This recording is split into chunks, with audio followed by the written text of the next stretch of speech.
मंगलाचरण करिएगा। मोक्षमार्गस्य नेतारं भेतारं कर्मभूभृतां ज्ञातारं विश्वतत्त्वानां वन्दे तद्गुणलब्धये। बोले देवादिदेवादिनाथ भगवान जी की, उमा स्वामी जी मुनि महाराज की, गुरुवर विद्यासागर जी महाराज की।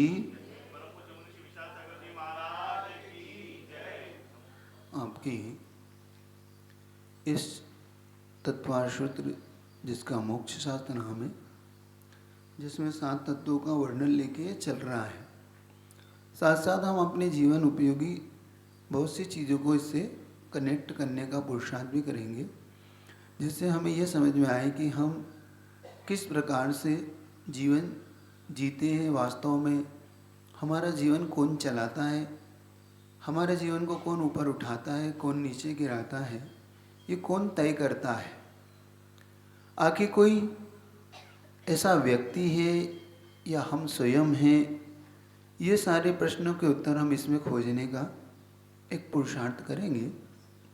हम ये भी पुरुषार्थ करेंगे कि हम अपने आप को भी कुछ इस तरह से व्यवस्थित कर सकें कि जीवन में आने वाले हर समस्याओं में हम अपने आप को शांत भाव में रख सकें। तो ये बहुत सारी चीज़ें हमें यह ग्रंथ हमें देगा, हमें आगम को भी देगा, साथ साथ हमें अपने तक पहुंचने की एक सुविधा भी ये हमें देगा। तो इस सूत्र को पढ़िएगा, क्योंकि ये सूत्र हमारी आत्मा के उत्थान के लिए, जैसे मैंने आपसे पहले भी कहा, सूत्र वो होता है जो सुई को सुरक्षित रखने के लिए, जैसे धागा जिसे सूत्र कहते हैं हम, जैसे सूत्र जब धागे में सुई में पिरो दिया जाता है तो कहते हैं सुई नहीं घूमती। सूत्र का अर्थ धागा भी होता है ना, होता है ना। तो जैसे वो सुई घूमती नहीं क्योंकि उसको सूत्र में पिरोई हुई होती, ऐसे ही ये सूत्र जो हमें मिले आत्मा को सुरक्षित रखने में उपयोगी हो गए। ठीक है, तो इस प्रकार से आप आगे बढ़ेंगे।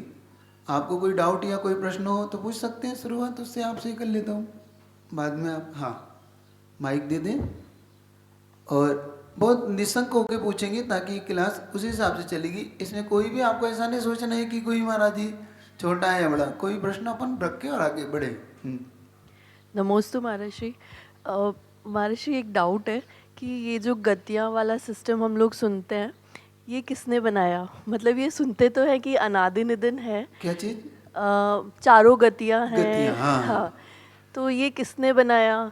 और मतलब हर चीज़ का एक स्टार्ट होता है, एक एंड होता है, पर ऐसा सुनते हैं कि ये अनादि निधन है और चलता रहेगा। तो जैसे मोक्ष जो लोग चले गए, अब वो मतलब कहीं तो स्टार्ट होगा या कभी तो खत्म होगा। ऐसा जैसे कि पहला प्रश्न जब अपन ने समझा कि ये गतियाँ किसने बनाई, तो अपने आप सारी चीज सुव्यवस्थित होती है। हमारी चारों गतियों को किसी ने बनाने वाला होता तो कर्ता हो जाता, अगर कर्ता हो जाता तो उसको मिटाने वाला भी पैदा हो जाता। तो जब बनाने वाला नहीं है तो उसका मिटाने वाला नहीं है, इसलिए हम इसको कहते हैं अनादि निधन, क्योंकि इसको ना बनाने वाला ना मिटाने वाला। जैसे कोई पूछे कि हमें बनाने वाला कौन था, तो फिर उसे बनाने वाला कौन होगा, फिर उसको बनाने वाला कौन होगा। तो हमारे यहाँ जैन शासन में इसीलिए उन्होंने कहा कि ये परंपरा एक दूसरे चलती रही, कभी समाप्त नहीं होगी। इसलिए जो कुछ है सुव्यवस्थित है अपने आप में, एक पहला बात। और दूसरा ये बात है कि अगर ऐसा मान ले कि महाराज कभी तो पहला हुआ होगा और कभी अंड होगा, तो मैं एक ही प्रश्न जब हमेशा सबके सामने आता है कि भाई पहले मुर्गी आई कि अंडा आया, पहले बीज आया कि वृक्ष आया, क्या पहले आया, क्या पहले मान ले अपन? अंडा। वो मुर्गी बिना हो नहीं सकता, मुर्गी तो अंडे के बिना नहीं हो सकती। क्यों, क्या मान ले? तो हमें यही मानना होगा कि ये सुव्यवस्थित है, जो है सो व्यवस्थित है। इसमें हमारा कोई ये नहीं कह सकता कि कौन पहला है, वृक्ष आया कि बीज आया, वृक्ष हो तो बीज हो और बीज हो तो वृक्ष हो। सब एक दूसरे से व्यवस्थित चेन है ये जो चली आ रही है, इसे हम कभी भी काट नहीं सकते। ये अनादि उत्पत्ति, इस साइंस भी इसको मानता है, जो नहीं है उसकी उत्पत्ति नहीं हो सकती, जो है उसका विनाश नहीं हो सकता। फिर क्या होता है, पर्यायें चेंज होती है हमारे यहाँ, बस चेंजेस होती है। वृक्ष था, काट के उसको टेबल बना दिया गया, टेबल थी, टूट के वो लकड़ी के डूबे, उसको जला दिया, कोयला बन गया, कोयला राख हो गई, राख होके बह गई, फिर वो चेन एक चली, पूरी एक सर्कल है जिसको हम मानते हैं। पुनः वो फिर राख उस धरती में गई, पुनः फिर एक सर्कल लिया उसने। ये तो हो गई पुद्गल की चीजें। अब इसमें एक चेतन है जिसको हम आत्मा बोलते, सोल बोलते, ये उससे एक जुड़ाव करती है। तो ये हमें इसको समझना है। एक्चुअली में हमें जो मुख्य तत्व है वो जीव तत्व है, आत्म तत्व है, वो हमें समझना है। हमें बाहरी चीजों से शायद ज्यादा लाभ नहीं होगा, लेकिन इसे समझने से हमें सब कुछ समझ में आएगा। तो ये बनाने वाला कोई नहीं है, व्यवस्थित है, सुव्यवस्थित बने चीजें थी, चली आई, बस चेंजेस होता है इसमें। इस चेंजेस को ही हम सब कुछ मान लेते हैं, लेकिन नहीं, हमें मूल तत्व समझना है इसमें, है ना। चलिए। नमोस्तु महाराज जी। महाराज जी कहते हैं कि हम कई बार समूह शरण में गए हैं, कई बार हमें गुरु समागम मिला है, सब कुछ कई बार कर चुके हैं हम, लेकिन अब आज भी हम फिर से वो सब कर रहे हैं, तो क्या भरोसा कि आगे जाके हमारी गति सुधर जाएगी? मिलता तो सबको सब कुछ है, मिलने पर वो बदलता नहीं, ये उसके सबसे बड़ी कमी है। मिलता है, जैसे एक बच्चा है, वो स्कूल जाता है, टीचर उससे कहता है पढ़ लो लिख लो, नहीं पढ़ोगे लिखोगे तो देखो तुम्हें ये ठेले चलाने पड़ जाएंगे, तुम्हें मजदूरी करना पड़ेगी, और पढ़ लिख लोगे तो तुम कुछ आईटी बन जाओगे, डॉक्टर बन जाओगे, कुछ अच्छा कर लोगे तो तुम्हारा जीवन व्यवस्थित हो जाएगा। अब वो बच्चा कहता है क्या भरोसा सर, आप क्या भरोसा, हम जरूरी है हम डॉक्टर बन ही जाएंगे। तो इससे अच्छा है क्यों सर समय खराब कर रहे से तो हम खेल कूद लें क्यों। तो क्या इस बच्चे का ये थॉट्स ठीक है, ये विचार ठीक है? नहीं ना। मेहनत करने के बाद रिजल्ट तो आता है। अब दो चीज चलती है हमारे पास, एक भाग्य, एक पुरुषार्थ। दोनों पुरुषार्थ के अकॉर्डिंग भाग्य बनता है और भाग्य के अकॉर्डिंग फिर आपका फ्यूचर बनता है। ऐसा ही एक सर्कल आपका चलता है। उसी की आज चर्चा 6ठे अध्याय में आपके सामने आ रही है। तो आपके सारे प्रश्न ठीक है। तो समोसण में जाने के बाद पूज्य योग सागर जी महाराज जी कहते थे समोसण में जाने के बाद समोसा खा के लौट आए जैसे लोग तीर्थ यात्रा जाते हैं तो क्या करते हैं, होटलों पे खा पी के नीचे घूम के आ जाते हैं। वो तीर्थों में कुछ नहीं करते। कहाँ गए थे? हाँ महावीर जी गए थे, शिखर जी गए थे, हाँ वो तो पर्वत पे घूमे फिरे और लौट आए।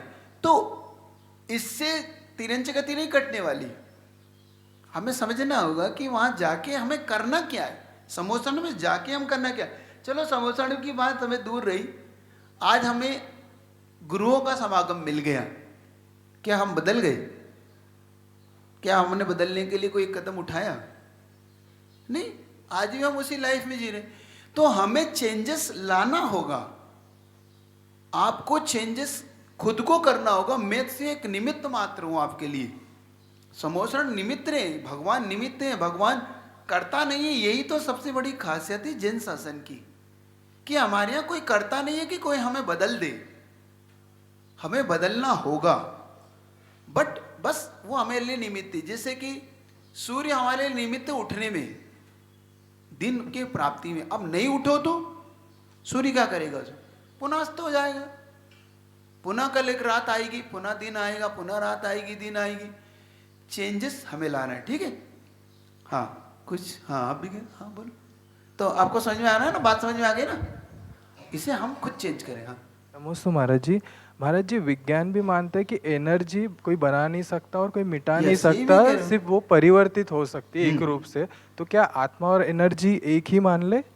हाँ देखो, एनर्जी हम एक पुद्गल की होती है, एनर्जी अपनी सोल की होती है, हर चीज की एक एनर्जी होती है। अब इस एनर्जी को हम ज्ञान दर्शन बोलते हैं आत्मा के लिए, जिसे हम चेतना बोलते हैं। एक्चुअली में ये चेतना जानने और देखने का काम करती। एक बात जो हम पुद्गल की एनर्जी होती है वो हम उसे अलग रूप से काम लेते हैं, क्योंकि वो जानती देखती नहीं, वो अचेतन है। अचेतन की एनर्जी और चेतन की एनर्जी में अंतर है, बस इतना अंतर है कि चेतन जानता देखता है, उसे महसूस करता है, उसमें रिप्लाई करता है, एक्शन रिएक्शन देता है, बल्कि अचेतन कुछ भी नहीं देता। अचेतन अचेतन है, अब उसको चलाने वाला चेतन है। जैसे गाड़ी खड़ी है, गाड़ी की अपनी एनर्जी क्या है? लाना, ले जाना, छोड़ना, बोझा ढोना, ये सब। लेकिन चलाने वाला कौन है?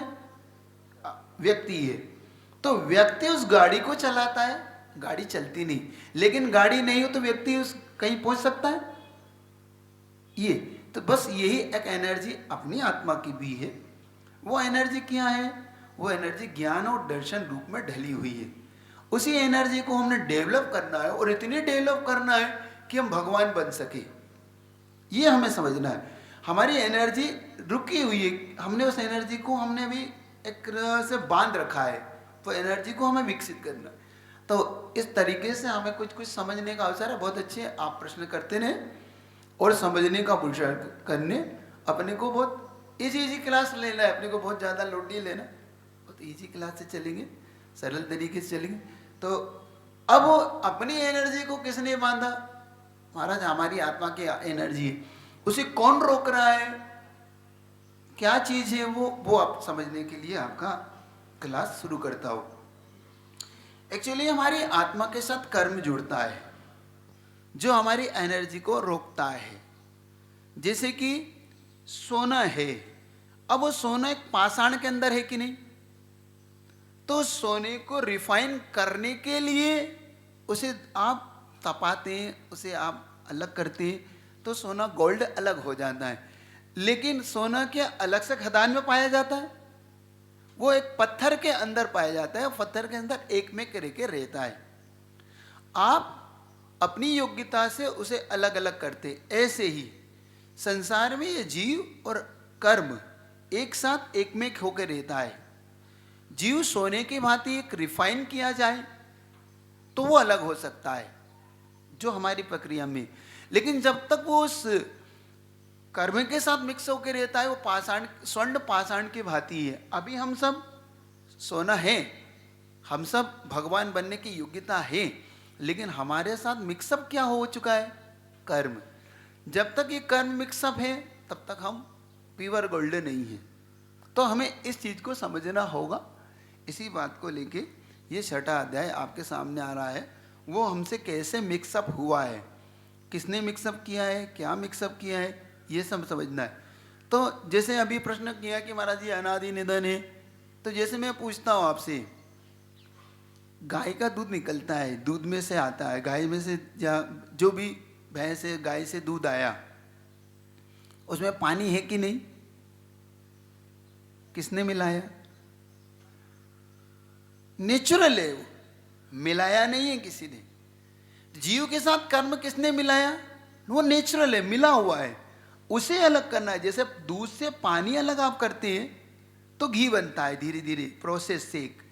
ऐसे ही आत्मा में कर्म किसने डाले? किसी ने नहीं डाले, ये नेचुरल था, प्राकृतिक था।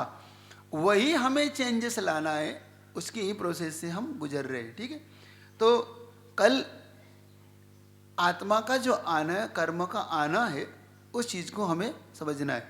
तो आपके पास पुस्तक है, 1-2 दिन में आपकी पुस्तक आने वाली है। फिर भी अभी आपके पास जिनवाणी हो तो थोड़ा सा उच्चारण करेंगे, उस सूत्र को आगे बढ़ाता हूँ। पहला सूत्र कल हमने किया था, काय वांग मनः कर्म योगाः। अब जो कर्मों का आश्रय होता है, जो आत्मा में आश्रय बुलाता है, वो मिलाती 3 चीजें। काय यानी शरीर, वांग यानी हमारे वचन, मन यानी चित्त की प्रवृत्ति। मन कहें, चित्त कहें, ये एक अर्थवाचक समझ के चल रहा। तो जो हमारा मन है, जो हम सोचते हैं, वचन है, जिससे हम बोलते हैं, काय है जिससे हम करते हैं। 3 चीज़ हमारी प्रोसेस में होती हैं। ये तीनों चीज़ें उसको आकर्षित करती है कर्मों को। ये चीज़ें बुलाती हैं हमारे साथ कर्मों को आत्मा से जो जोड़ता है।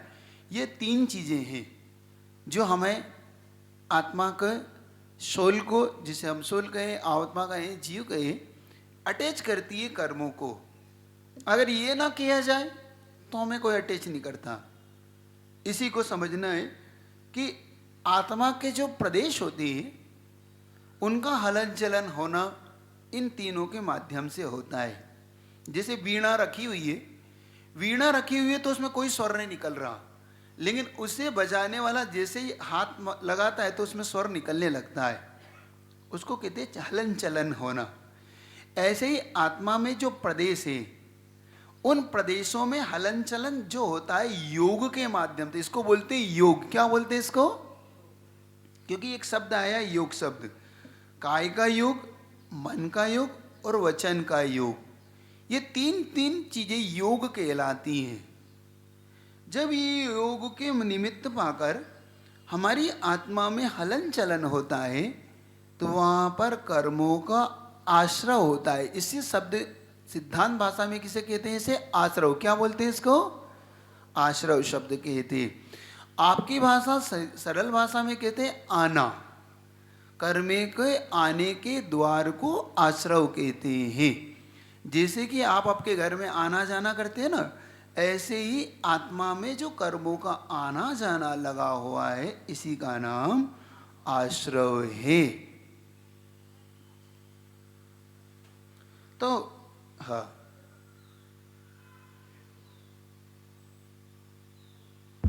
जब हम सोते हैं तो कर्म नहीं बनते होंगे अगर मन वचन काय के योग से हो? हमारा वचन नहीं चल रहा, हमारी काय नहीं चल रही, मन तो चल रहा ना। सोते समय विचार आते हैं, सपने आते हैं जिन पे हमारा कंट्रोल नहीं होता। नहीं, क्यों नहीं आते? सपने आते हैं, विचार आते हैं, हमारे थॉट्स चलते रहते हैं। इसी का नाम आश्रय। क्योंकि बिना हम सोचे सोते रहेंगे, कुछ ना कुछ चलता रहेगा। कभी कभी हम बिस्तर से गिरे मिलते हैं, कभी हम पूरब में सोते हैं, पश्चिम में मिलते हैं। हम तो सो रहे थे, क्या हुआ? चल रहे हैं। डर जाते, क्या हुआ? तो ये चीजें हमारे अंदर से मन की प्रवृत्ति चलती रहती है। तो हमारा मन नहीं रुक रहा है, कहीं नहीं रुकता। 24 घंटे हमारा मन वचन काय चलता ही रहता है। इनमें से कोई एक चीज भी होगी तो आश्रय होगा ही होगा, ये रुक नहीं सकता। इसी को रोकने की प्रोसेस आगे होगी, जो आगे के आप में संवर और निद्रा के क्षेत्र जब आएंगे तब इसकी प्रोसेस से गुजरेंगे। फिलहाल तो अभी आश्रय की प्रोसेस से अपन चलते हैं। इसे बोलते हैं योग। अब हमारे पास योग के लिए कायिक में कितनी होती है? तो 1 इंद्री, 2 इंद्री, 3 इंद्री, 4 इंद्री, 5 इंद्री। अब इसको सरल भाषा में क्या समझें? एक यानी स्पर्शन, जैसे हमारा हाथ मुंह कान है, ये हमारा स्पर्शन इंद्री क्या कहलाता है? ये स्पर्शन इंद्री कहलाता है। हमारा मुख है यानी रसना इंद्री हो गई, ये 2 इंद्री कहलाता है। हमारी घ्राण इंद्री, सूंघने की इंद्री, ये 3 इंद्री कहलाता है। आंखें हमारी 4 इंद्री हो गई, और कान हमारी 5। ये 5 हमारी इंद्रियां होती हैं। जरा गिना दो: स्पर्शन, रसना, घ्राण, चक्षु और कर्ण। इन 5 इंद्रियों से, और छठा मन, ये चीजें हमारे साथ हैं। ये 6 चीजें हमारे आत्मा को जोड़ रही है, कलेक्शन कर रही है कर्मों का, है ना। जैसे जैसे इंद्रियां बढ़ती हैं वैसे वैसे हमारे साथ कर्म जुड़ते चले जाते हैं। एक इंद्रिय तो वो स्पर्शन इंद्रिय से कर्मों को आश्रय करता है। 2 इंद्रिय स्पर्शन रसना से करता है। 3 इंद्रिय स्पर्शन घ्राण से करता है। 4 इंद्रिय जीव स्पर्शन घ्राण चक्षु कर्ण से करता है। 5 इंद्रिय स्पर्शन रसना चक्षु और कर्ण से करता है। और मनुष्य है वो मन, उसके साथ एक और है। तो ऐसे 6 चीजें हमारे उस कर्मों को बुलाती रहती हैं। अब इसमें बताने की जरूरत नहीं, पाठशाला में आपने पढ़ा ही होगा। एक इंद्रिय किसे कहते हैं? जो स्पर्शन इंद्रिय वाला होता है। अब आपकी सरल भाषा में, चूंकि आपके मेरे साथ श्रोता है, ऐसे भी जुड़े हैं जो कभी पाठशाला नहीं गए हैं, कुछ ऐसे भी श्रोता हैं जिन्होंने इंद्रिय नहीं सुनी। इंद्रिय का मतलब होता है बाहरी दरवाजा। अलग अलग आपके जैसे मकान होता है, आपके मकान में खिड़की भी होती है, दरवाजा भी होता है, रूम्स भी होते हैं, ऐसा ही ये भी एक अपना एक, इस घर में आत्मा रहती है, इस घर में हमारी आत्मा रहती है। आत्मा अलग अलग चीज से झांकती है।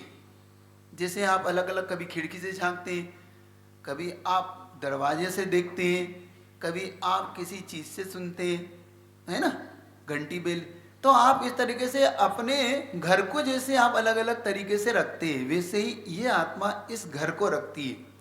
कभी ये स्पर्श इंद्रिय से देखती है, जैसे आप पीछे की चीज आपको देखना हो तो आप ऐसे हाथ से देखते हैं, या पीछे से कोई हवा आ रही तो महसूस करते हैं। तो आपका जो शरीर महसूस करता है वो क्या कहलाती है? स्पर्श इंद्रिय।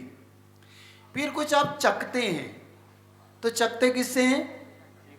रसना से।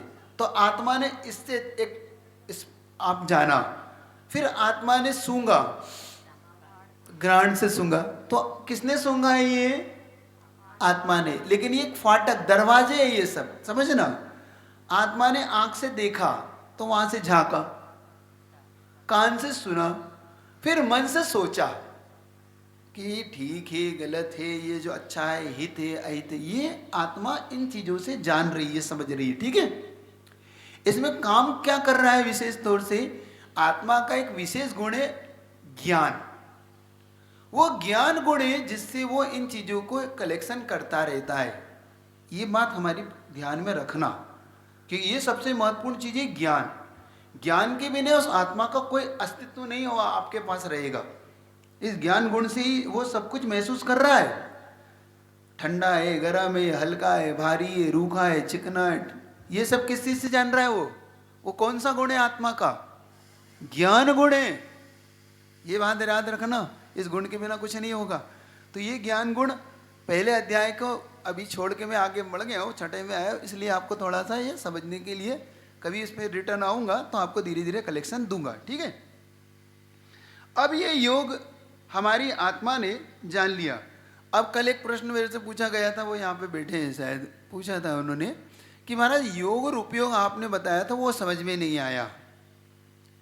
तो ये मन वचन का ये योग कहलाते हैं, और ये ज्ञान है, ये उपयोग है। तो ये दरवाजे मन वचन काय से हम समझते तो हैं, लेकिन जब तक उसमें ज्ञान ना लगे, जैसे कि घर बहुत अच्छा हो, उसमें व्यक्ति ना झांके तो, व्यक्ति ना बोले तो, व्यक्ति ना रहे तो घर किस काम का? आप सब रहते हो तभी तो घर की कीमत है। तो इस शरीर में आत्मा है तभी तो कीमत है, वरना इस शरीर की कीमत क्या है? मुर्दा है, सब है। ऐसे ही आत्मा का जो ज्ञान गुण है वो उपयोग है। अब उस उपयोग से योग जानता है। अब जैसे मैं आपको एक उदाहरण देता हूं, आप जैसे समझ में आएगा। महाराज जी पूजन तो कर रहा था, द्रव्य भी चढ़ा रहा था, लेकिन मन नहीं, मेरा कुछ भी मन नहीं लगा आज। क्यों? महाराज जी आज बच्चे की परीक्षा की बड़ी टेंशन थी। मतलब मेरा उपयोग बच्चे की पढ़ाई में था, लेकिन यहां पूजा बराबर कर रहा था, मुख से बोल रहा था, अर्घ्य भी चढ़ा रहा था, लेकिन मन मेरा कहाँ लगा हुआ था? बच्चे में। तो मेरा उपयोग कहाँ था और योग कहाँ था मेरा? मैं था तो मंदिर में, लेकिन मेरा उपयोग बच्चे में था। तो उपयोग बच्चे में और योग, समझ में आया? दोनों समझ, भिन्न भिन्न आपको समझ में आई? महाराज जी भोजन तो बना रहा था, आपकी आवाज आ रही थी ऊपर बैठ के, तो आज भोजन तो बनाता रहा, लेकिन मन मेरा पूरा यही लगा। तो उपयोग कहाँ था? आपके प्रवचनों में। और योग कहाँ था? भोजन बनाने में। तो दूध ही उफन गया महाराज जी, रोटी जल गई, वो मेरा ध्यान ही नहीं गया कि वो रोटी जल रही है। क्यों? क्योंकि उपयोग कहाँ था मेरा? कभी कभी आपका गाड़ी चलाते चलाते एक्सीडेंट हो जाता है। क्यों? क्योंकि आपका उपयोग ही नहीं हो, सामने कौन आ रहा, क्योंकि आप किसी में खोए से। तो आपका उपयोग कहाँ है? योग है, गाड़ी चल रही है, लेकिन उपयोग और कहीं है, ठीक है ना। तो समझ में आ रहा है योग उपयोग में भेद? हाँ, माइक दे दो जल्दी। ये समझने वाला है यहाँ पे प्रश्न। हाँ, नमस्ते महाराज जी। महाराज जी, फिर मन का योग और उपयोग में भेद कैसे नहीं करेंगे? मन दो चीज होती, द्रव्य मन, एक भाव मन। हमारी दो चीज हर चीज के साथ चलेगी मेरा, आप इसका ध्यान रखना। द्रव्य इंद्री, भाव इंद्री, मन, द्रव्य मन, भाव मन। तो द्रव्य मन तो सारी चीजों को समझ रहा है, लेकिन भाव जो है, जो ज्ञान और दर्शन है, जो ज्ञान है, वो हमारा और कहीं डेवलप हो रहा है। तो वो मन, द्रव्य मन तो यही है हमारा।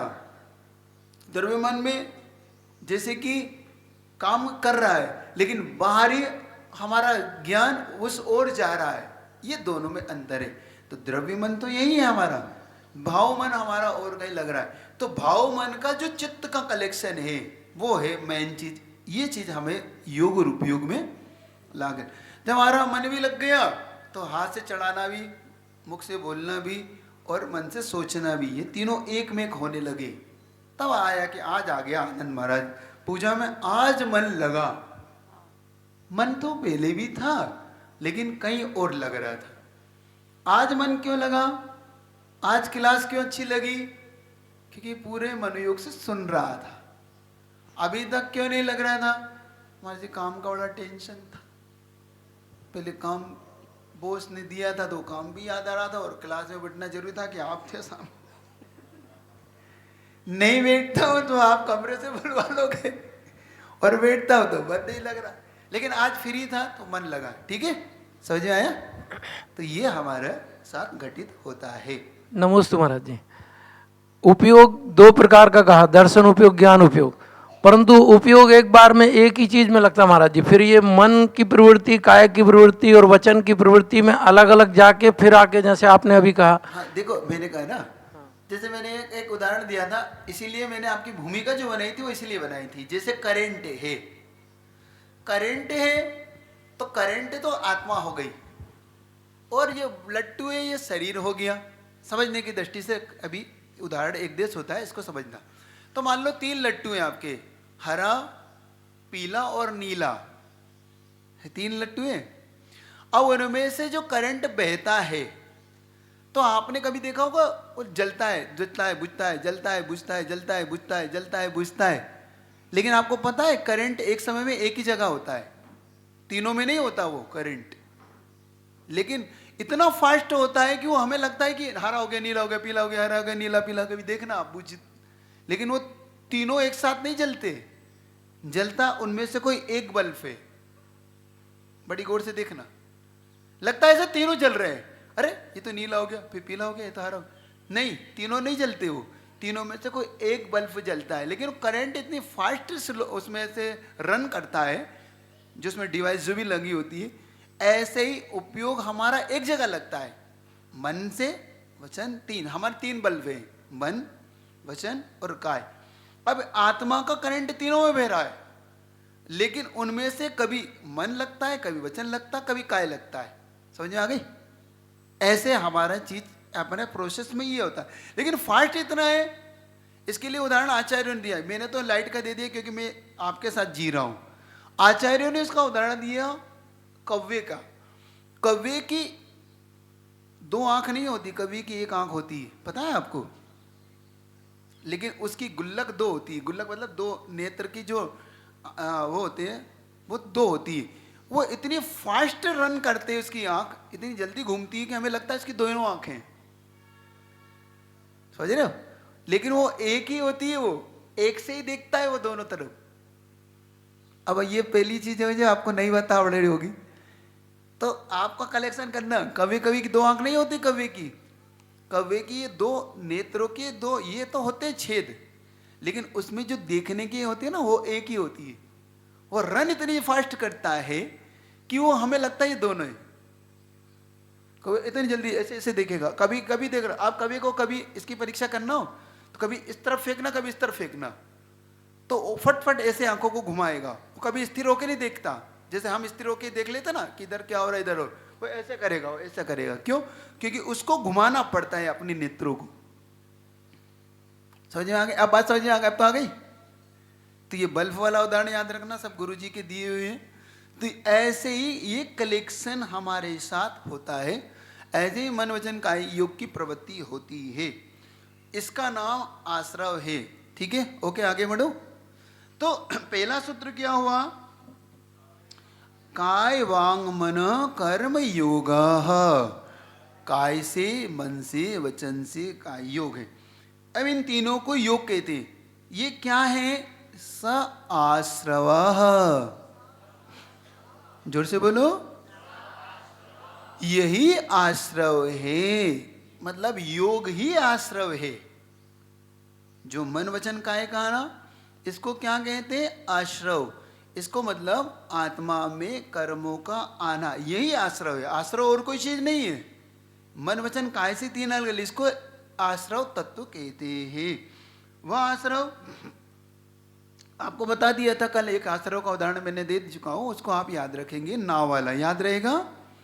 नाव अचेतन, बैठने वाला उसमें चेतन। उसमें जो पानी आ रहा है वो क्या है? जोर से बोलो, आश्रव। उसमें जो पानी रुक गए वो क्या है? बंद। ठीक है, आपने पानी का आना रोक दिया, उस छेद को रोक दिया, इसका नाम क्या है? संवर। आपने पानी को निकाल दिया, इसका नाम क्या है? निजरा। और नाव उस पार चली गई। हाँ, डांट लगे नाव उस पार जावे, 12 भाव में बोलते हैं ना, बोलते हैं ना। तो यही है वो, उसी का ही 7 तत्वों का ही उसमें कलेक्शन। तो इस प्रकार से यह आश्रव है। तो हमारे कर्मों का जो आत्मा में आना हो रहा था, इसी का नाम आश्रव है। यही आश्रव, इसी को ही कहते हैं कर्मों का आत्मा से जुड़ना। समझ में आ गया? गोंद, यही गोंद है जिससे आत्मा कर्म से जुड़ती है। यह ना हो तो हमारी आत्मा को कोई दिक्कत नहीं, लेकिन ये हो नहीं सकता, क्योंकि हम या तो 1 इंद्री बने, 2 इंद्री बनेंगे, या मनुष्य बनेंगे, या देव बनेंगे, नारकी बनेंगे, तिरंच बनेंगे। ये हमें कहीं ना कहीं तो जाना पड़ेगा। नहीं अगर जाना है तो फिर आपको साधना करके उस प्रभु बनना है जहाँ पर कोई कर्मों का आश्रव नहीं है। और वही प्रोसेस तो वही बताने के लिए आगे बढ़ूंगा। तो ये हो गया आश्रव। अब वो आश्रव कितने प्रकार का होता है महाराज? तो महाराज, हम दुखी क्यों होते हैं, सुखी क्यों होते हैं, हमें दुखी सुखी कौन बना रहा है महाराज? तो आगे का उत्तर दे रहे हैं, उच्चारण कर देता हूं ताकि आपका समझ भी हो रहा। शुभ पुण्यस्य शुभ पापस्य। अब देखो, वह आश्रव 2 प्रकार का होता है। हमें सुखी दुखी बनाने वाला एक पाप आश्रव है, हमें सुखी बनाने वाला पुण्य आश्रव है। मतलब पाप और पुण्य, ये 2 रूप में हमारे पास कर्म का आगमन होता है। यह पाप हमें नीचे गिरा देता है, पुण्य हमें ऊपर उठाने लगता है, हमें सुविधाएं जुटाने लगता है, हमारे अच्छे बुरे दिन आने लगते हैं। तो बुरे दिन आते हैं वो हमारे पाप कर्म के उदय से आते हैं, अच्छे दिन आते हैं वो हमारे पुण्य कर्म के उदय से आते हैं। यह पुण्य और पाप हमारा आश्रव कहलाता है। इसी से ये पूरा संसार जो कुछ चल रहा है, ये संसार जो कुछ दिख रहा है आपको, पुण्य पाप की महिमा ही मानिएगा। इस पुण्य पाप को ही हमें समझना है। यही एक बार हमारी समझ में आ जाए, हमें ये कलेक्शन करना आ जाए कि पुण्य कैसे कलेक्ट किया जाता है, पाप को कैसे रिलीज किया जाता है, बस ये समझना है। ये क्लास आपकी यही आपको देगी। हाँ, बस ये क्लास से अपने को एक बार समझ में आ गया ना, तो हमारे बहुत जल्दी रिलैक्स हो जाएंगे। नमोस्तु महाराज जी। महाराज जी, कई कर्मों का फल बहुत जल्दी मिल जाता है, कई कर्मों का फल बहुत लेट में मिलता है, तो यानी इन कैसे प्रोसेस से बताता हूँ। जैसे एक बहुत छोटी सी प्रोसेस बताता हूँ कि आपको पूरी प्रोसेस आने वाली है, जब उदय तत्व आएगा हमारा उस समय आएगा। फिर भी एक प्रोसेस बता देता हूँ। जैसे कि हम फूल आता है, एक फूल की फसल होती है, वो 15 दिन में आ जाती है, 1 महीने में आ जाती है फूल की फसल। एक होती है सब्जी की फसल, वो 2 महीने में आ जाती है। एक होती है गेहूं ज्वार की फसल, वो आ जाती है 4 महीने में, एक होती है गन्ने की फसल, वो पूरे 1 साल लेती है, एक होती है आम की फसल, वो लेती है 5 साल, 4-5 साल में आती है, मतलब आने के बाद वो फिर अपना फल देने लगती है। ऐसे ही हमारे कर्मों के बंध हमारे साथ होते हैं। कुछ कर्म ऐसे होते हैं जो फूल की बात है, जल्दी उदय में आ गए तो जल्दी हमारा फल मिल गया। कुछ कर्म ऐसे होते हैं जो एक सब्जी की बाती होते हैं तो 2 महीने के बाद उदय में आते हैं। कुछ कर्म ऐसे होते हैं जो 4 महीने के बाद उदय में आते हैं, जैसे कि गेहूं ज्वार। कुछ कर्म ऐसे गन्ने की तरह जो 1 साल बाद आते हैं। कुछ आम की तरह होते हैं जो बीज तो होते हैं लेकिन 5 साल का पैसेंस उसमें चाहिए, इससे ही हमारी फसल आती है। इसको आगे जाके आपको मिलेगा। 4 प्रकार की होती है, प्रकृति, प्रदेश, अनुभाग और स्थिति। ये 4 बंध जहाँ होंगे उस बंध के प्रोसेस में आपको आगे लेके चलूंगा, तो उससे आपको बहुत जल्दी समझ में आएगा कि कौन सा कर्म कैसे बंधता है और उदय में कैसे आता है। शायद आप परसों नरसों के प्रोफेशन में नहीं थे जहाँ मैंने आबाधा काल की चर्चा की थी। जैसे कि छोटा सा उदाहरण देके आपकी क्लास पूरी करूंगा। एक होता है करेंट अकाउंट, एक होती है एफडी। तो करेंट अकाउंट में क्या होता है? करेंट अकाउंट में आप सीधा सीधा आपने डाला और 2 घंटे बाद निकाल लिया। लेकिन एफडी में ऐसा नहीं होता। एफडी की कुछ शर्तें होती, आप 2 या 3 साल पहले उसे तोड़ नहीं सकते और 9 साल बाद आप दुगना पा सकते हैं, जो भी उसकी एक प्रोसेस है। तो 3 साल पहले आप उसको हाथ नहीं लगा सकते, 3 साल आपको चाहिए। तो ये उसकी आबादा काल कहलाता है, ये कि भाई 3 साल पहले ही बाद में ही आप उसको तोड़िए। लेकिन करेंट अकाउंट में 1 घंटे बाद ही निकाल लीजिए, इधर डाला उधर निकाल लीजिए, कोई उन्हें कोई प्रॉब्लम नहीं है, क्योंकि वो करंट अकाउंट है। ऐसे कुछ कर्म ऐसे होते हैं जिनकी अंतर्मूर्त की, जिसे बोलते हैं कोड़ा कोड़ी के अंता कोड़ा कोड़ी एक शब्द मिलेगा आपको आगे जाके, जो अंतर्मूर्त के अंदर कर्म उदय में लाया जा सकता है। और कुछ ऐसे होते हैं जो पल्योपम सागरोपम आयु के अंदर, मतलब कि एक स्थिति को लेके बंधते हैं, तो उसके लिए एक प्रोसेस होती है कि भाई इतने दिन बाद ही कर्म उदय में आएंगे। तो कुछ ऐसी प्रोसेस इसके अंदर हमारे अंदर भी है जो बंध को प्राप्त होंगे, उदय को प्राप्त होंगे। तो उसके समय आने पर मैं आपको यथा समय धीरे धीरे दे रहा हूँ। मुझे बड़ा प्रसन्नता इस बात की है कि आप प्रश्न उठा रहे हैं, मतलब आपके अंदर ये उठाव आ रहा है, ये मुझे बड़ा अच्छा लग रहा है कि आप समझने की मानसिकता आप बना रहे हैं। एक अच्छी प्रोसेस होती है, इस प्रोसेस से गुजरना ही चाहिए। तो लेकिन आपको लगातार इसमें बने रहना होगा, बस इतना सा आपको मेहनत जरूर करना होगी। सुबह से आपकी नींद खराब होगी मेरे कारण, लेकिन एक बार आप जग गए तो मैं शर्त लगाता हूँ, इस बात की जिम्मेदारी लेता हूँ कि एक बार जग गए आप तो आप वास्तव में अंदर से भी जग जाएंगे और आप वो सब पा जाएंगे जो आपको चाहिए। बाहरी नींद को खोना है लेकिन पाने को आपको बहुत कुछ है, लेकिन अवसर आपके हाथ में। अब आप कितना पाते हैं, कितना खोते हैं, कितना सोते हैं, ये आप देखिए। जिंदगी भर सोने को बहुत मिलेगा।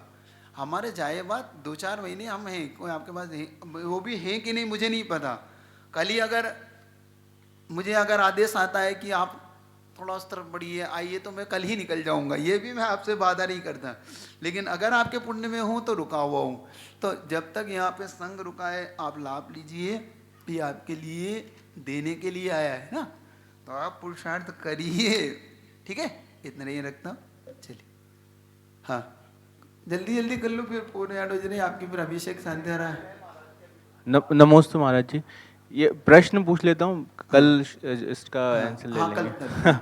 महाराज जी, बोट की एनोलॉजी से अगर हम देखें, आश्रव जो है वो होल है बोट में, और 3 आपने बताया मनोयोग, काय योग और वज्र, तो ये तीनों बराबर के होल क्रिएट करते हैं या कोई एक बड़ा होल बनाता है, एक छोटा होल बनाता है?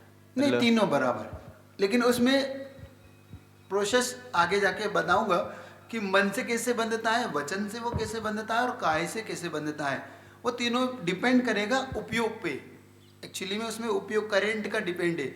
जैसे एक बल्ब होता है, तीनों बल्ब एक जैसे लगते हैं 100 वाट के, लेकिन क्या होता है कभी कभी आपका वोल्टेज कम ज़्यादा आता है, तो वही बल्ब 0 बल्ब की तरफ जलने लगता है और वही बल्ब 100 वाट की तरह एकदम से प्रकाश देने लगता है। उसमें वोल्टेज है ना, करंट बल्ब में तो कोई अंतर नहीं है ना। ऐसे ही मन वचन काय की तीनों प्रवृत्ति है, इनमें चेतना कितनी किस्में हैं मन में, वचन में, काय में। तो योग और उपयोग की यही भेद समझ में आएगा कि पूजन कर रहे थे फिर भी महाराज लाभ नहीं मिला, क्यों? क्योंकि उपयोग ही नहीं लगा था आपका उसमें। समझे ना? पूजन करते करते भी कहते ना एक थाली से दूसरी थाली में करने का क्या लाभ, क्यों? क्योंकि भाव ही नहीं लग रहे आपके। तो ये चीज आगे जाके अपन को इसको समझ में आएगा। चलिए इतने रखूंगा, आपका समय जिनवाणी की जावानी के ज्ञान से